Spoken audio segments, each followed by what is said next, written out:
to the corner, and there goes Colette crashing to the canvas.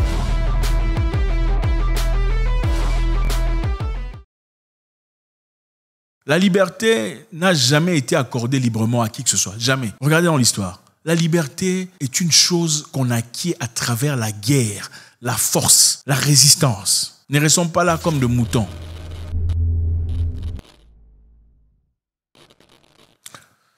Généralement, quand on a un problème avec une personne et qu'on a des éléments, c'est-à-dire on a des choses intéressantes, des choses bien à offrir, on a une belle voiture, par exemple, on a une belle maison ou un business, qu'est-ce qu'on fait pour s'attaquer à nous? On commence à dénigrer ce qu'on a, n'est-ce pas? Ah, cette voiture-là, est-ce que ce n'est même pas l'original? Cette voiture a été certainement changée au garage. Ou cette voiture, franchement, c'est du seconde main, n'est-ce pas? Ou la maison ne lui appartient pas, la peinture n'a pas été bien établie. On commence naturellement à dénigrer ce que tu as. Ou ton diplôme, son diplôme, il paraît qu'il est licencié. C'est vrai, est-ce qu'il est vraiment licencié d'Oxford? Non, bien c'est Oxford de Lagos. On dénigre ce que tu as pour diminuer la valeur que tu apportes. Ok? Et si vous n'êtes pas nécessairement sûr de vous-même, vous perdez confiance en vous. C'est très similaire à ce qui se passe en Afrique aujourd'hui. Vous savez, l'Europe a bénéficié de beaucoup de choses naturelles. Le pétrole, le charbon, le bois et beaucoup d'autres choses qui ont servi d'enrichir, de développer l'économie européenne et occidentale. Aujourd'hui, les choses ont beaucoup changé. Parce que principalement, on nous dit qu'il faudrait arrêter de produire tel que l'on faisait dans le passé parce que voilà, le réchauffement climatique, ça change le monde. D'après Klaus Schwab et ses amis du World Economic Forum, la raison pour laquelle le monde a changé, c'est la production frénétique et excessive des choses. Donc, pétrole, charbon, bois, exactement les choses qui les ont enrichis. Récemment, je vous ai parlé d'une histoire où on allait sanctionner des éléments africains, des nourritures, des exportations africaines, comme le cacao, le maïs, l'huile de palme et beaucoup d'autres choses, qui forment en tout cas la productivité aussi, beaucoup d'argent généré dans certains pays africains. En l'occurrence, la Côte d'Ivoire, le Togo, le Nigeria, l'Éthiopie pour le café. Donc on dit, on ne veut plus exporter, on ne veut plus acheter ces histoires en Europe, n'est-ce pas? Bon, vous avez le cacao, vous êtes meilleur producteur du cacao dans le monde, ça fait partie d'une grande partie de votre économie. Mais désormais, nous, on décide, pour quelconque raison, réchauffement climatique, on ne voudra plus, dans quelques années, de votre cacao. On ne veut plus. Qu'est-ce qu'on vous offrira en retour? Évidemment, il faudrait un moyen alternatif. On vous offrira des cacao synthétiques pour faire du chocolat. Plus besoin de faire du cacao dans votre pays pour détruire des forêts. Nous, on va vous donner quelque chose qui ressemble au cacao, mais ça sera du synthétique. Ça ne viendra pas de vous, ça viendra de nous. Donc désormais, si vous voulez le cacao ou de choses semblables au cacao, ça ne sera plus vous le producteur. Il faudrait nous contacter, nous, pour vous offrir notre nouvelle technologie. Vous comprenez dans quelle direction on part. C'est la même chose pour l'huile de palme, c'est la même chose pour le café éthiopien. Maintenant, l'Afrique du Sud traverse un moment particulièrement difficile. En ce moment-ci, l'Afrique du Sud, qui autrefois a été connue comme un pays avant-gardiste, par rapport à beaucoup de pays africains en tout cas. L'Afrique du Sud aujourd'hui, beaucoup de gens vivent dans le noir. Le courant électrique, ils ont un sérieux problème de courant électrique. Beaucoup de personnes n'ont pas de courant. Ceux qui en ont, en reçoivent pendant quelques heures pendant la journée. Oui, aujourd'hui en 2022. Okay, on appelle ça load shedding. Il n'y a pas de courant pendant 4 heures, 6 heures de temps à la fois. Pourtant, l'Afrique du Sud en 2004, en 2008 ou même en 2010, c'était un pays exceptionnel où jamais vous ne verrez des problèmes relatifs ou analogues aux pays africains. Frère, c'était un pays complètement différent, un pays à part. Alors pourquoi ce changement drastique? L'Afrique du Sud, pays de Mandela, produit son courant à travers les plantes thermales, c'est-à-dire les groupes électriques qui produisent le courant à travers le charbon. Contrairement à beaucoup d'autres pays qui produisent à travers des turbines de barrages électriques à eau, l'Afrique du Sud produit son courant principalement à travers des plantes thermales, des centrales thermiques à charbon. C'est à travers le charbon, c'est-à-dire on brûle le charbon. Vous comprenez? On brûle le charbon pour produire de l'électricité. On brûle le charbon à haute température pour produire de l'électricité. Et les centrales thermiques à charbon sont responsables de 80% de l'électricité sud-africaine. Et aussi produisent de l'argent ou de l'économie pour plus de 100 000 travailleurs. 100 000 travailleurs sud-africains dépendent des centrales thermiques pour vivre, nourrir leur famille, bouger l'économie. 100 000 personnes, c'est beaucoup de personnes. 80% de l'électricité sud-africaine est produite par des centrales thermiques à charbon. Maintenant, l'Occident a demandé à l'Afrique du Sud d'arrêter de produire le charbon, de clôturer, de fermer carrément toutes les entreprises, toutes les plantes, tous les centres électriques de charbon. Et aujourd'hui, l'Afrique du Sud est par terre. L'économie est en train de chuter. Là, le train de vie, le style de vie, la classe qu'on avait commence à partir. La plupart des gens commencent à acheter. Si ce n'est pas des groupes électrogènes, ce sont des plaquettes solaires pour l'énergie solaire. Et ça a complètement changé la situation. Ici, on voit Julius Malema, qui est un homme qui se bat pour la révolution, évidemment, se lever contre ce qui s'est passé. Il se dit... All of Europe, America said, stop using coal because you are causing emission, you are polluting South Africa, stop it. After Ramaphosa agreed that will no longer use coal. Germany has opened the biggest mine of coal in Germany, where they've opened the biggest station that uses coal. What does it mean? They are going to take coal from here in Mpumalanga to Germany when they said to us, do not use coal. Yet they opened a very big coal power station in Mpumalanga because our president was bored with dollars. He allowed to close our coal power stations for a big power station in Germany. Under the EFF, there is no Germany, there is no America, there is no Europe that will come here and take our coal. They will rather take our lives than to take the coal. Will protect it with everything, because coal to us is not just energy. Coal to us is economy. And without economy, there is no life worth living. So, we are going to fight for this coal. We are going to fight for this Mpumalanga.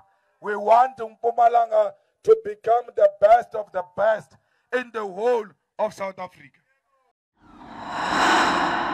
Il faut arrêter. Parce que si on nous demande à nous d'arrêter de produire l'électricité à travers le charbon, d'accord, pour soi-disant le réchauffement climatique, comment ça se fait qu'il y a quelques temps, à peine quelques temps, pendant la guerre de l'Ukraine, l'Allemagne, qui fait partie des pays européens, vient d'ouvrir le plus grand plant électrique thermique de charbon au monde. Okay? On nous demande à nous d'arrêter de produire le courant à travers le charbon. Mais en attendant, l'Allemagne, première économie européenne, vient de construire, détruire des villages, détruire des endroits pour planter leur plus grand plant thermique à charbon en Europe pour produire le courant.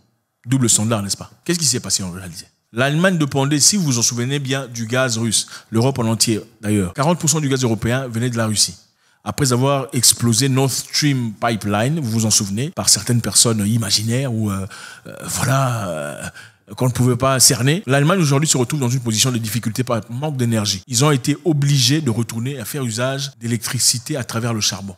Donc pendant qu'on demande aux Africains de ne pas se servir du charbon, parce que ça détruit la faune, la flore, le climat, eux-mêmes là-bas chez eux reconstruisent une entreprise, des turbines, des cabines, des productions nucléaires et de charbon. Donc nous, on ne peut pas profiter de nos biens. C'est eux qui peuvent profiter de nos biens en attendant le charbon qui est produit en Afrique du Sud et envoyant chez eux là-bas pour fonctionner leurs histoires. Bon, évidemment, comment ça se fait que les Sud-Africains soient assez bêtes pour accepter ça? Évidemment, on vous présente de l'argent. Okay, on va vous donner de l'argent pour progressivement bouger de votre production actuelle, production de courant thermal à travers le charbon, pour aller vers des pâturages plus verts. C'est-à-dire, on va vous demander de progressivement bouger de votre état normal à l'énergie éolienne, c'est-à-dire quitter le charbon, installer des turbines comme aux Pays-Bas et ailleurs pour l'énergie éolienne, sinon l'énergie solaire. Mais ça prendra combien de temps? Est-ce que l'énergie éolienne et l'énergie solaire pourraient ensemble reproduire ce que produisait l'énergie locale sud-africaine? Absolument pas. Parce que en plus de l'énergie, il y avait de l'emploi, du travail, de la survie, de la substance, du sustenance pour plus de 100 000 habitants. Le message ici est très simple. Je voudrais qu'on comprenne, parce que je sais que beaucoup de gens ne comprennent pas. Beaucoup de gens font peut-être attention à la Coupe du Monde. Pendant que la Coupe du Monde se joue, il y a beaucoup de choses qui se passent. Maintenant là, je vais vous rappeler très rapidement. On vient de voter une loi pour promulguer la CBDC, l'argent digital. On est en train peu à peu de pousser le monde vers la digitalisation de l'argent. Ça veut dire qu'il n'y aura plus d'argent en monnaie. Comment on en est arrivé là? Il faut se poser la question. Comment on en est arrivé à l'argent digital? Partant de l'argent papier. Ensuite, avant l'argent papier, il y avait l'argent matériel, c'est-à-dire de l'or et l'argent. Dans le passé, c'est l'or et l'argent qui avaient de la valeur. On a tout fait pour enlever l'or et l'argent de sa valeur. On a donné de la valeur à un bout de papier. Vous avez déjà posé la question de savoir qui a commencé l'histoire de bout de papier. Comment est-ce que l'argent, un bout de papier avec un dessin est devenu important? Ça a commencé comment? Bon, c'est vrai, c'est difficile de comprendre parce que quand on est dans une situation, quand vous naissez dans une situation où l'argent, ou un truc qui est important, vous la trouvez naturellement important. Mais quand est-ce que cet argent en papier est devenu important? Ce n'est que du papier. C'est du papier peint. Oui, c'est ça. Parce qu'évidemment, il a fallu un moyen de gagner le pouvoir sur ceux qui avaient vraiment des richesses. La richesse dans le passé, c'était de l'or et l'argent. Maintenant, nous qui n'avons pas d'or et l'argent, comment on va devenir plus riche que vous? Si en vous montrant que votre or et l'argent, en effet, valent la même valeur que nos bouts de papier. Par évidemment, le combat, par la force, évidemment, quand nous sommes plus forts, on vous tape et on vous dit, désormais, votre or a la même valeur que mon bout de papier. C'est ça. On peut écrire ça en français de Jean-Luc Mélenchon, ou peu importe, c'est ça, sa vraie, c'est ça l'explication. Votre or avait de la valeur. Mais désormais, comme nous sommes plus forts que vous, désormais, votre or aura la même valeur que notre bout de papier. Et si vous refusez ça, on vous bat. On change le chef, on met un autre chef. C'est ça la réalité. Maintenant, on a compris que l'Afrique a tout ce qu'il faut. L'or, le diamant, le pétrole, le gaz. Le pétrole découvert en Ouganda récemment, d'ailleurs, dont le président s'est battu farouchement pour essayer de produire et développer son pays. Qu'est-ce qu'on lui a dit? Non, tu ne développeras pas ton projet de pétrole qui doit aller de l'Ouganda vers la Tanzanie parce que votre projet de pétrole va détruire la faune. Ça détruira la faune, la flore, qui ne nous appartient pas, évidemment, mais puisque nous nous inquiétons pour la faune, la flore, et surtout votre population qui sera déménagée de force et qui ne vivront pas en paix et en sérénité. Et les animaux, d'ailleurs, vous ne le développerez pas, en tout cas, on ne financera pas, on ne soutiendra pas votre projet. Essayons de décourager les Ougandais, dont l'objectif précis ou clair n'est que de développer leur pays, d'avancer, de progresser, d'évoluer comme des pays européens. Donc, qu'est-ce qu'on fait maintenant? On veut vous dire que le pétrole n'a aucun sens, ça n'a plus d'importance, parce que ça pollue. On veut vous dire que le gaz n'a aucune importance, parce que ça pollue. Pourquoi? Parce que vous avez ça. On veut vous dire que le cacao n'a plus d'importance. Pourquoi? Parce que ça coupe les arbres de la forêt. Pourquoi? Parce que vous avez ça, eux n'ont pas ça. On veut vous dire que le maïs et l'huile de palme n'ont plus d'importance. Pourquoi? Parce que vous avez ça, et eux n'en ont pas. Mais on va vous donner quoi en retour? Des moyens alternatifs, imaginaires, synthétiques, fabriqués en laboratoire pour vous faire croire que voilà, désormais, c'est ça qui est bien. Ça, c'est bien pour le climat. Le vôtre, c'est pas bien pour le climat. Pourquoi? Pour gagner, garder la position de force. Beaucoup de choses se passent, les amis. Il faut comprendre ce qui se passe. Le dollar a perdu sa valeur. Et la valeur est en train de tomber, de chuter. La Russie et la Chine ne se font plus service du SWIFT. Le service SWIFT qui servait de transfert international de monnaie. Après qu'on ait coupé la Russie et la Chine, ils ont trouvé un moyen alternatif de le faire par eux-mêmes. Vous savez, généralement, quand vous intimidez quelqu'un de trop, chaque jour, je vais te taper. Si tu fais ça, je vais te chasser de la maison. Si tu ouvres, je vais te chasser. Si tu ne cuisines pas, je te chasse de la maison. Si tu reviens en retard, je te chasse de la maison. Finalement, la personne fait quoi? Elle commence à se préparer. Elle se dit, au jour où on va me chasser, je ferai quoi? Laisse-moi commencer déjà à trouver des moyens alternatifs. Les Russes et les Chinois ont bien fait ça. Maintenant, le dollar n'a plus autant d'importance que l'on avait dans le passé. Le dollar avait son importance à travers le pétrole saoudien. Mais le contrat entre Saoudiens et Américains ne va pas en accord avec ce qu'ils voulaient. C'est dans le passé que ça allait très bien. Parce que tout le monde avait peur des États-Unis. Aujourd'hui, la peur est partie. Rentrons dans notre histoire. On demande à l'Afrique du Sud de fermer ses centrales thermiques au charbon. Il y en a beaucoup. Ça prend 80% de l'économie. 80% du courant électrique provient des centrales thermiques au charbon. On vous demande de fermer ça. Donc maintenant, il faut fermer ça parce que vous détruisez le climat. Qu'est-ce que ça veut dire? 100 000 personnes qui travaillent dans cette entreprise directement perdent leur boulot. Pas seulement eux. Tous ceux qui sont censés faire usage du courant électrique dans une économie ou dans une économie la plus grande de l'Afrique vont tomber en faillite. C'est-à-dire la pauvreté va entrer. La misère va entrer parce que l'économie ne travaille pas. La machine ne travaille pas. La machine a été arrêtée. Aujourd'hui, on a besoin de courant électrique pour évoluer, pour progresser, pour faire son entreprise. Si on vous demande de fermer le courant, les travailleurs de courant sont fermés, les gens des banques sont fermés, les gens de marché sont fermés, les gens de l'huile sont fermés, les gens de train sont fermés. Qu'est-ce qui va se passer ensuite? Vous avez déjà signé un contrat. Le message est très clair. Celui qui est fort essaie à tout prix de garder sa position de force, en vous faisant croire à vous que ce que vous avez n'a aucune importance. Vous savez, dans le passé, en Afrique du Sud, les gens partaient physiquement dans la banque pour déposer leur argent. Si tu as de l'argent, tu déposes ton cash à la banque. Aujourd'hui, ça ne se fait plus. Il faut aller au distributeur de monnaie et faire la transaction. Beaucoup de personnes, souvent faibles d'esprit, vous diront que c'est le progrès. Le monde change. Le monde change simplement, ce n'est pas pour votre intérêt. Le monde change toujours pour donner le pouvoir à celui qui a le pouvoir. Pour accorder plus de pouvoir à celui qui a le pouvoir et moins de pouvoir à celui qui n'en a pas. Le monde ne change jamais pour votre bénéfice. Évidemment, pour faire changer le monde, on vous donnera l'impression qu'on vous rend la vie facile. Tu n'as plus besoin d'aller en banque. Tu peux le faire là, à l'ATM. Tu n'as plus besoin de faire tout ça. Mais en réalité, c'est quoi? S'il y a un vrai problème, une vraie situation où tu n'as pas besoin, tu n'as pas le cash en main, il n'y a pas de courant, tu feras quoi? Comment tu fais pour acheter des bananes? S'il y a guerre, il y a désolation, il y a turbulence, comment tu fais pour t'en sortir? On nous pousse peu à peu dans un monde où tout est digitalisé. Votre identité est digitalisée.